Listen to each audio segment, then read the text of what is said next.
What we're making here is some extra thick slip.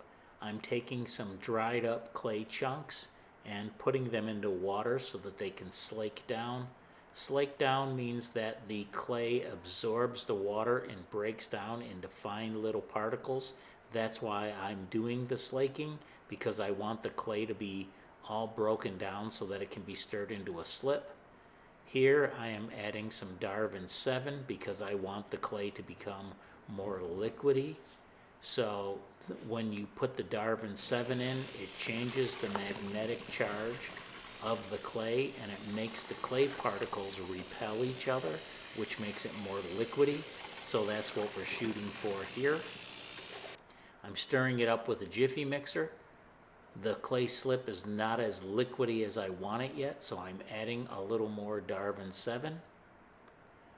And then I'm going to stir it up with the Jiffy mixer again, and you will see that the clay slip becomes very liquidy because I've got the right amount of Darvin in it now.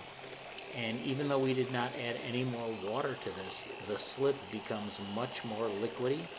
And because of this, we can add some more dry clay into it, which is what makes this into a thick slip.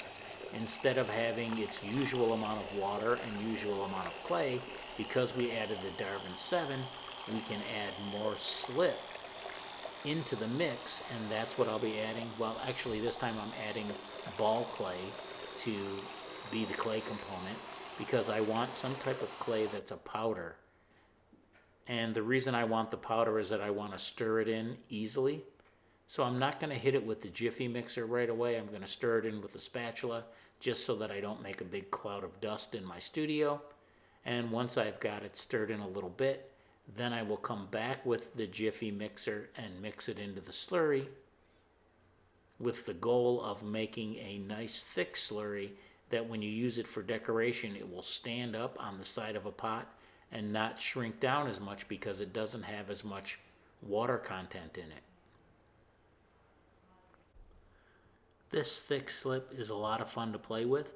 I like to grab a handful of it and apply it to the side of a freshly thrown pot and then work texture tools and my fingers through it, creating patterns.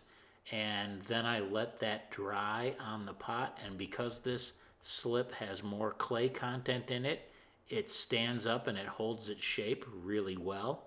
It's kind of like playing in the mud when you're a kid with some thick gooey mud, but being able to do it on your pots. I made this video just so that you could see the different consistencies of the slip as it goes through these various stages here, because sometimes a picture is worth 1,000 words, and this way you can look at it in the bucket while I'm making it to see kind of what mine looks like.